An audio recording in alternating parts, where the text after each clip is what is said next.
Hey everybody, Rob here at etrailer.com, and today we're going to be taking a look at the best hitch options on your 2018 Ford EcoSport. So for our EcoSport, we're going to have two different hitches available. Up top here, we're going to have our Curt. It's going to be a Class 2 hitch. Then right below that, we're going to have our Draw-Tite, which is also going to be a Class 2 hitch. Now, if I were looking for a hitch for my EcoSport, me personally, I would go with the Curt, but let's take a closer look at both of our hitches and look at some of the differences.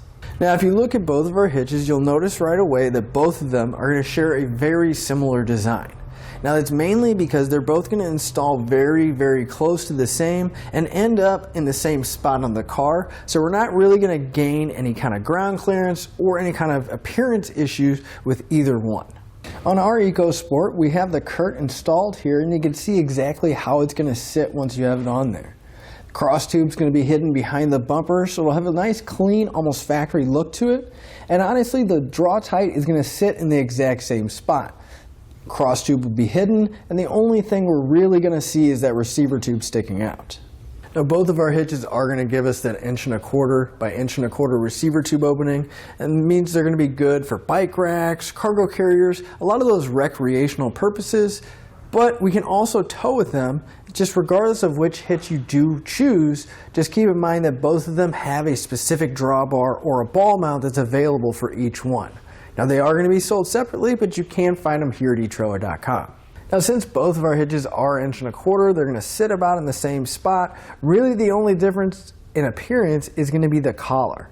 The Draw-Tite is going to have that reinforced collar, kind of that strip that's going to go around, not only giving it more of a finished look, but also some added strength at the end here.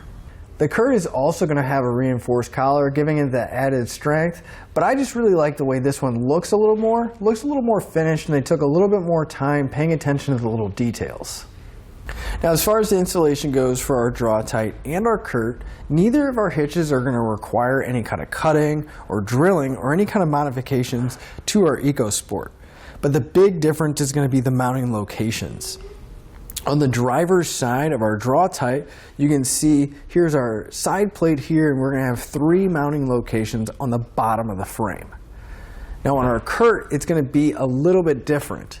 We're still going to use 2 of those mounting locations, but instead of a third on the bottom of the frame, it's going to have a tab, and these 2 holes will go into the side of the frame. Again, not a huge difference. It's still going to end up mounting on the car and sitting in the same place, so the end appearance is going to be the same, just slightly different locations for our mounting hardware. But each hitch is going to use an existing hole in the frame, so we're not going to have to drill any new ones or make any kind of modifications.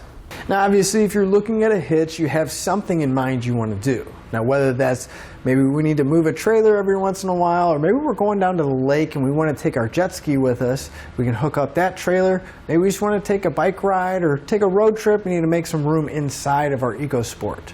Either way, you want to make sure that your hitch is going to be up to the task that you put it to. Now, fortunately, both of our hitches are going to be rated the same, and both of them are going to have a 350-pound tongue weight. That's going to be the maximum downward force at the end of the receiver tube. Now, to put that in perspective, there's going to be plenty of weight, so we could take a few bikes with us on a bike rack, or if we have a smaller size cargo carrier, we're really going to be able to maximize the carrying capacity of those. Now, each hitch is also going to have a 3,500-pound gross trailer weight rating. That's how much it can pull, but that does include the trailer and everything we have loaded on it. Now, with those numbers in mind, you do want to check your EcoSport's owner's manual, because those are the rating for our hitches, and we don't want to exceed the manufacturer's rating for our EcoSport.